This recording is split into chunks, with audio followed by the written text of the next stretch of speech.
Hello students, 100 तो लाना बनता है ना। तो देखो, यहाँ पर मैं कुछ ऐसे टिप्स देने वाली हूँ।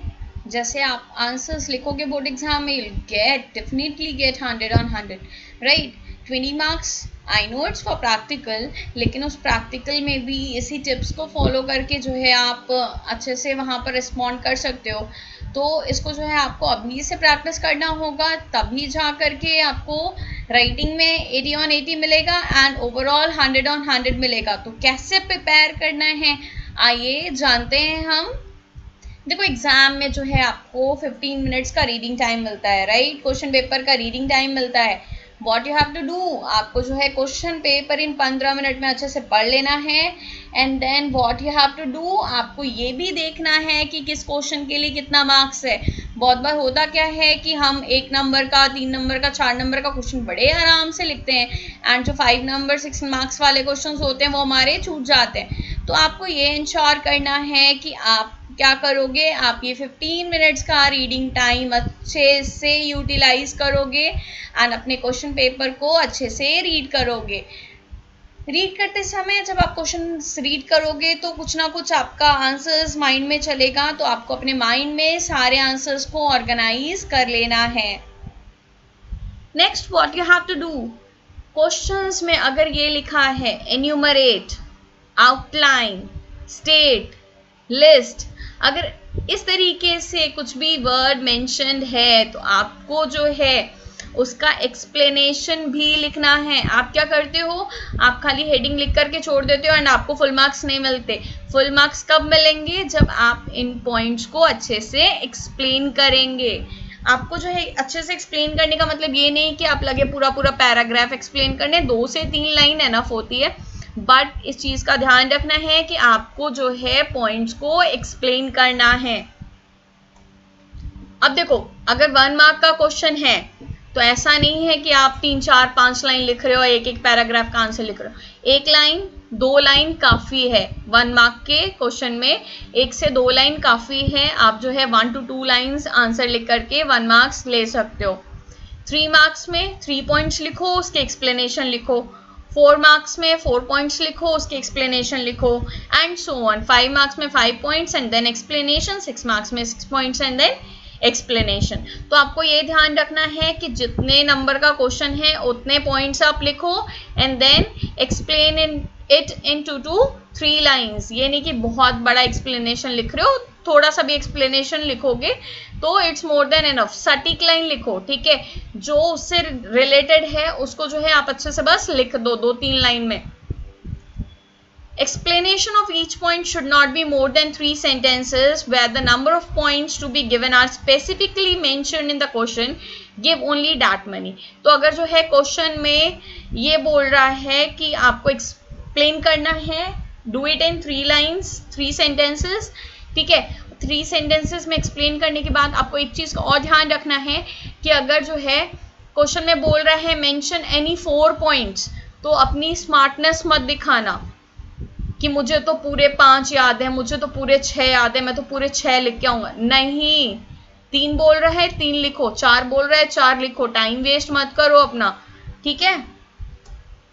उसके बाद ये सबसे इंपॉर्टेंट बात है कि आप वो हेडिंग्स मेंशन करो जो आपकी एनसीईआरटी बुक में मेंशन्ड है या फिर जो आपके टीचर ने आपको पढ़ाई है। दोनों में से आप कुछ भी लिख सकते हो। मोस्ट प्रेफरेबली आप एनसीईआरटी के जो हेडिंग्स हैं उनको मेमोराइज करने की कोशिश करो and try to write those headings. आपको क्या करना है, आपको सारे क्वेश्चंस अटेम्प्ट करने हैं, ठीक है। जो आपको आता है वो आप लिख दो, जितना आता है उतना लिख दो, ठीक है। लेकिन क्वेश्चन को पूरा पूरा छोड़ के मत आना। अगर आप क्वेश्चन को पूरा पूरा छोड़ के आते हो, यू गेट 0 मार्क्स।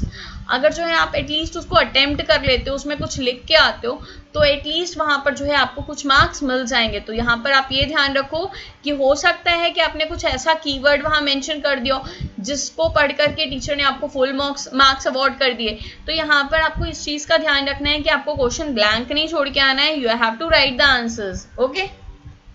अब जो है ऐसा नहीं कि 3 घंटे का पेपर है तो मैं पूरा 3 घंटे लास्ट तक लिखूंगा। रिवीजन के लिए टाइम छोड़ दो, क्योंकि बहुत बार क्या होता है कि हम लिखते लिखते ना कुछ स्पेलिंग मिस्टेक्स कर देते हैं या फिर कुछ और गलतियां कर देते हैं या ग्रामेटिकल मिस्टेक्स कर देते हैं। तो एक बार जो है आप रिवाइज कर लोगे तो आपको ये इंश्योर रहेगा कि आपने सारे क्वेश्चंस लिख दिए हैं। बहुत बार ये भी होता है ना कि हम जो है जल्दी जल्दी में एक दो क्वेश्चन स्किप कर देते हैं, हमको लगता है कि हमने लिख लिया है, लेकिन एग्जाम के बाहर आकर के अपने माथे पे तमचा रखते, ओ शिट ये क्वेश्चन तो मैंने देखा ही नहीं। तो ऐसा नहीं होना चाहिए। आप जो है एटलीस्ट 10 to 15 मिनट्स बाद का बचा करके रखो ताकि आप एक बार अपने पेपर को रिवाइज कर पाओ। ये सबसे इंपॉर्टेंट पॉइंट है कि जहां पर भी आप एग्जाम्पल कोट कर सकते हो वहां पर जो है आप एग्जाम्पल जरूर कोट करो। जैसे कुछ क्वेश्चंस हैं आपके differential piece wage system, trade on equity, इस तरह के कुछ क्वेश्चंस हैं जहां पे आप अच्छे से एग्जाम्पल लिख सकते हो। तो एटलीस्ट कोट द एग्जाम्पल और देयर, आप जो है वहां पे एग्जाम्पल मेंशन करोगे तो ये समझ में आएगा कि अच्छा बच्चे का कॉन्सेप्ट क्लियर है, इसको फुल मार्क्स दे दो। तो यहाँ पर ध्यान रखना कि आप जो है क्वेश्चंस के रिगार्डिंग एग्जाम्पल्स अच्छे से पढ़ो, एग्जाम्पल के थ्रू आप क्वेश्चन समझने की कोशिश करो तो आपको जल्दी समझ में आएगा। एंड एग्जाम में जब आप सॉल्यूशन लिखो तो आप जो है उसके साथ साथ एग्जाम्पल्स भी कोट करो। क्वेश्चंस को बहुत ही अच्छे से थॉरली पढ़ना है आंसर देने के पहले। जो क्वेश्चन आपको अभी नहीं आ रहा है उसके लिए जगह छोड़ दो, कुछ लाइंस छोड़ दो एंड पेपर के लास्ट में उसको अटेम्प्ट करना। अब जैसे होता है ना कि आपको एक क्वेश्चन नहीं आ रहा है, आप वहां फंसे उसी को बार बार पढ़ रहे हो, बार बार पढ़ रहे हो, तो इससे जो है आपका टाइम वेस्ट हो जाएगा एंड जो है एक कॉन्फिडेंस लेवल जो है वो आपका लो होने लगेगा। तो आपको ऐसा नहीं करना है। आपको ये करना है कि अगर अभी नहीं समझ में आ रहा है कोई नहीं, उसको स्किप कर दो। थोड़ी देर बाद जो है हो सकता है कि अगर आपने पढ़ा है थोड़ी देर बाद वो पॉइंट याद आ जाए, तब जो है आप उसको मेंशन कर देना। तो आपको ये ध्यान रखना है कि आपको टाइम वेस्ट बिल्कुल भी नहीं करना है। आप जो है अपना आंसर लिखना शुरू करो from the extract given in the question for clarity. जैसे बहुत बार कुछ क्वेश्चंस पूछे जाते हैं, लाइक इसमें मैंने एक एग्जांपल कोट किया है कि अगर internal sources of recruitment are better than external sources, तो मतलब कि यहाँ पर जो है एक सेंटेंस कोट किया हुआ है, आपको इसको एक्सप्लेन करना है। तो बहुत बच्चे क्या करते हैं, बस रीजन लिख करके उसको एक्सप्लेन करना शुरू कर देते हैं, बट इस तरीके से आंसर नहीं लिखना। आंसर कैसे लिखना है ये देखो, internal sources of recruitment are better than external sources in following respects, या फिर the reason are as follows. ठीक है, इस तरीके से आप हमेशा क्वेश्चन से अपना आंसर लिखना स्टार्ट करो तो बेटर क्लैरिटी होगी। होता क्या है ना कि आपने अगर ये हेडिंग लिख दी तो टीचर्स को वहां पर समझ में आ जाता है कि अच्छा इस बच्चे ने यही वाला क्वेश्चन अटेम्प्ट किया है, एंड वो जो है उनके लिए थोड़ा सा इजी हो जाता है पेपर चेकिंग। एंड सीधी सी बात समझोगे, टीचर्स के लिए पेपर करेक्शन इजी हो गया आपकी कॉपी में, you will get more marks, definitely you will get more marks. तो आप जो है इस तरीके से लिखो कि टीचर्स के लिए जो है कॉपी करेक्शन थोड़ा सा इजी हो जाए। इन क्वेश्चन वेयर प्रोसेस और steps are asked, write all the points. ठीक है, तो जब भी प्रोसेस पूछे, ऐसा नहीं है कि 3 नंबर का है तो हम 3 ही पॉइंट लिखेंगे, 4 नंबर का है तो 4 ही पॉइंट लिखेंगे। मैम ने तो बताया था कि अगर 3 नंबर का क्वेश्चन है तो हम 3 ही पॉइंट लिखेंगे, लेकिन मैम ये भी बता रही हैं कि अगर प्रोसेस या स्टेप्स के बारे में पूछता है तो कितने भी मार्क्स का हो, इररेस्पेक्टिव ऑफ दैट आपको जो है सारे पॉइंट्स लिखने हैं, प्रॉपर सीक्वेंस में लिखने हैं। प्रोसेस एक ऐसा क्वेश्चन है जहां पे आप सीक्वेंस चेंज नहीं कर सकते, आपको बिल्कुल सीक्वेंस में याद करना है और बिल्कुल सीक्वेंस में लिखना है। अगर आप सीक्वेंस चेंज कर दोगे, आपने सही भी लिखा है तो भी आपको फुल मार्क्स नहीं मिलेंगे। तो इस चीज का आप ध्यान रखोगे, जो भी प्रोसेस वाले क्वेश्चन है उसको हमेशा आप सीक्वेंस में पढ़ोगे और सीक्वेंस में उसको लिख के आओगे। अब मान लो कि कुछ क्वेश्चंस ऐसे होते हैं, अग्री या फिर not agree, do you agree या फिर do you not, why do you agree, why do you not agree, अगर इस तरह के क्वेश्चंस होते हैं, ठीक है, तो यहाँ पर जो है हमेशा आपको आंसर इस तरीके से स्टार्ट करना है, येस आई अग्री या फिर no I do not agree. बात समझ में आ रही है? तो आपको जो है पहले ये चीज मेंशन कर देनी है कि आप अग्री कर रहे हो कि नहीं कर रहे हो। जलेबी की तरह आंसर को घुमाने की जरूरत नहीं है, बस ये बताओ कि हाँ आप अग्री कर रहे हो कि नहीं कर रहे हो। अगर कर रहे हो तो यस लिखो, नहीं कर रहे हो तो नो लिखो, और फिर जो है उसके रीजंस मेंशन करना स्टार्ट करना। क्लियर है? नेक्स्ट जो है हम बात करते हैं, अगर कुछ डिफरेंस वाले क्वेश्चंस अगर आ गए, डिस्टिंग्विश या फिर डिफरेंशिएट करने के क्वेश्चन आ गए, always mention it in tabular form, ठीक है, हमेशा टेबल के फॉर्म में बनाओगे अलॉन्ग विद बेसिस कॉलम। बहुत से बच्चे क्या करते हैं, खाली पॉइंट्स लिख देते हैं, बेसिस नहीं लिखते हैं। तो यहाँ पर आपको बेसिस लिखना होगा, उसके बाद जो है आपको डिफरेंशिएट करना है टैबुलर फॉर्म में। पैराग्राफ में कभी भी डिफरेंस वाले आंसर्स मत लिखना। अगर आप पैराग्राफ में आंसर्स लिखते हो तो आपको फुल मार्क्स नहीं मिलेंगे। आप हमेशा यही करो कि डिफरेंशिएट वाले क्वेश्चन टैबुलर फॉर्म में लिखो along with 1 column of basis. अगर जो है किसी भी क्वेश्चन में डायग्राम बनाना पॉसिबल है, अगर आपको डायग्राम आता है, याद है, तो डायग्राम को जरूर बनाना, क्योंकि डायग्राम बनाने से एक थोड़ी सी क्लैरिटी दिखती है कि हाँ आपको जो है क्वेश्चन और अच्छे से समझ में आता है, आपको जो है आपका कॉन्सेप्ट क्लियर है। तो आप जो है डायग्रामेटिक रिप्रेजेंटेशन जरूर करना, जैसे स्केलर चेन का डायग्राम हो गया, कम्युनिकेशन नेटवर्क का हो गया, कंट्रोलिंग प्रोसेस का हो गया, मतलब कि इस तरीके से जहां पे भी आप डायग्राम बना सको, जिन भी क्वेश्चन में डायग्राम आप बना सकते हो, ठीक है, वो जो है आप जरूर मेंशन करना। जैसे कि आपने देखा होगा, मैं जब भी आप लोग को पढ़ाती हूँ तो हमेशा जो है मैं वहां पर सारी चीजों को डायग्रामेटिक व्यू में आपके सामने प्रेजेंट करती हूँ। मैं जो है आपको डायग्राम जरूर दिखाती हूँ कि इस क्वेश्चन में जो है इस तरीके से आपका डायग्राम बनेगा, या फिर मैं पहले डायग्राम बनाती हूँ उसके बाद ही मैं उसको एक्सप्लेन करना स्टार्ट करती हूँ, ठीक है। अगर इसकी मोर ज़्यादा क्लैरिटी चाहिए तो आप मेरे वीडियोस देख सकते हो, उसमें जो है हमेशा फीचर्स हो, चाहे इंपॉर्टेंस हो, चाहे कोई भी चेन हो, नेटवर्क हो, कोई भी प्रोसेस हो, तो मैं हमेशा डायग्राम के थ्रू ही स्टार्ट करती हूँ उसको, ठीक है। तो ऐसे ही आपको आंसर्स भी लिखने अपने एग्जाम में। बिजनेस स्टडीज एक बहुत ही ज्यादा स्कोरिंग सब्जेक्ट है, ठीक है, आपको बस स्ट्रेस देना है तो अपने प्रेजेंटेशन वाले पार्ट पे देना है। साफ सुथरा लिखने की कोशिश करो। अगर हैंडराइटिंग बहुत गंदी है कोई बात नहीं, थोड़ा सा दूर दूर लिखो, थोड़ा सा गैप ज्यादा लो, ठीक है, उससे जो है बहुत गंदी नहीं दिखेगी आपकी हैंडराइटिंग। आप जो है लॉन्ग लॉन्ग पैराग्राफ्स में आंसर मत लिखो, शाबी दिखेगा। उसकी जगह पे आप पॉइंट वाइज आंसर लिखो। अगर पॉइंट वाइज आंसर लिखोगे तो पढ़ने में आसानी रहेगी एंड आप क्या बोलना चाह रहे हो वो हमें इजीली समझ में आ जाएगा। जो इंपॉर्टेंट पॉइंट है आंसर्स के उसको अंडरलाइन कर दो, जो हेडिंग्स है आंसर्स की उसको अंडरलाइन कर दो। अगर आप हेडिंग को अंडरलाइन कर देते हो, इंपॉर्टेंट पॉइंट्स को अंडरलाइन कर देते हो, तो एक थीम मिल जाता है कि आप क्या लिखना चाह रहे हो। उससे जो है एक पॉजिटिव आपके लिए ही क्रिएट होता है एंड आपको ज्यादा मार्क्स मिल सकते हैं। आपको क्या करना है, एक चीज का सबसे ज्यादा ध्यान रखना है, वो ये है कि क्वेश्चन नंबर जो आपके क्वेश्चन पेपर में दिया है वही सेम क्वेश्चन नंबर आप अपनी आंसर शीट्स में लिखोगे, ठीक है, क्योंकि जो है उन्हीं क्वेश्चन पेपर में जो नंबर्स दिए हैं उसी नंबर से आपकी आंसर शीट मैच होती है। बहुत बार क्या होता है, रोमन नंबर में कैपिटल वाला 1 लिखा होता है, आप स्मॉल वाला लिख देते हो, वहां पर जो है आपका 1 किसी और फॉन्ट में लिखा होता है, आप जो है उसको किसी और फॉन्ट में लिख देते हो। तो इस तरीके से जो है वहां पर आपके मार्क्स कटने के चांसेस जो है बढ़ जाते हैं। तो वो आपको ध्यान रखना है कि जो आपका सीक्वेंस जैसा क्वेश्चन पेपर में फॉलो हुआ है, ठीक है, जो क्वेश्चन नंबर आपका क्वेश्चन पेपर में यूज हुआ है वही आप लिखो। क्वेश्चन पेपर में ए लिखा है तो आप 1 लिख के मत आना, आपका जो क्वेश्चन पेपर में लिखा है वही आप लिखोगे। आप दोनों सीरियल फॉलो कर सकते हो, या तो स्टार्टिंग से लास्ट चले जाओ 1 टू लास्ट, या फिर लास्ट टू 1।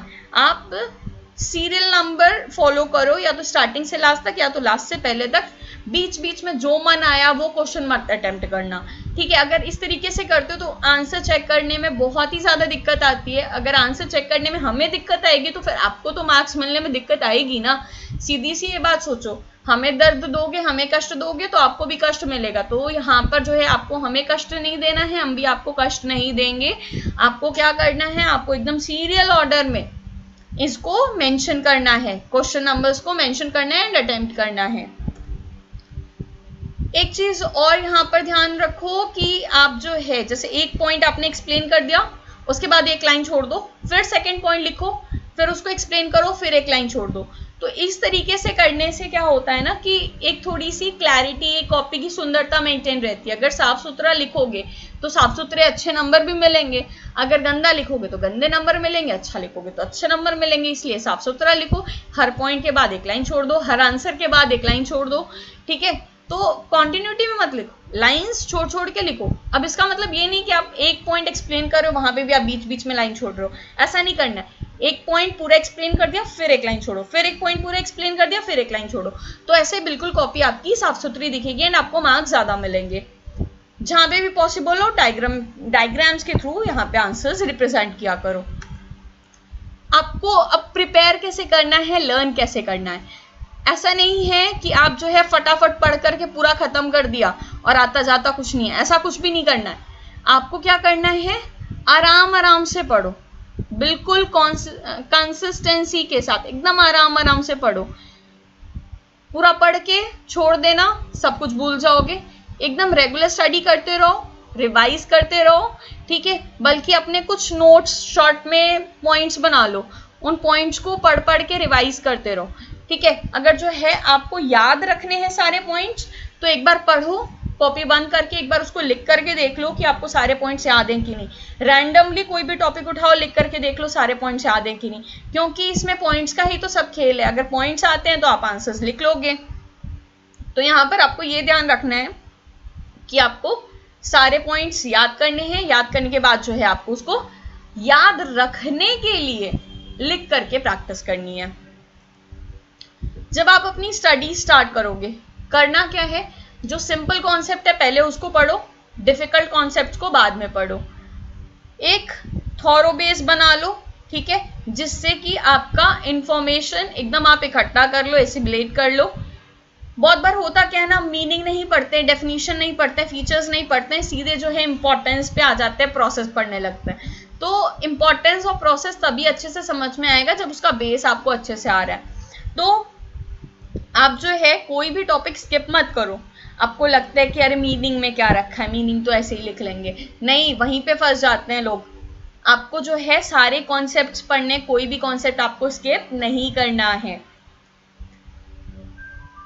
बहुत जगह जो है आप क्या कर सकते हो, कुछ एक्रोनिम्स बना सकते हो, ठीक है, शॉर्ट फॉर्म्स। जैसे कि मैं आपको कुछ कुछ शॉर्टकट्स देती रहती हूँ, लाइक दादू सारसी सोई सी, ठीक है। तो इस तरीके के कुछ शॉर्टकट्स आप बना लो जिससे कि आपको सारे पॉइंट्स एकदम याद रहें।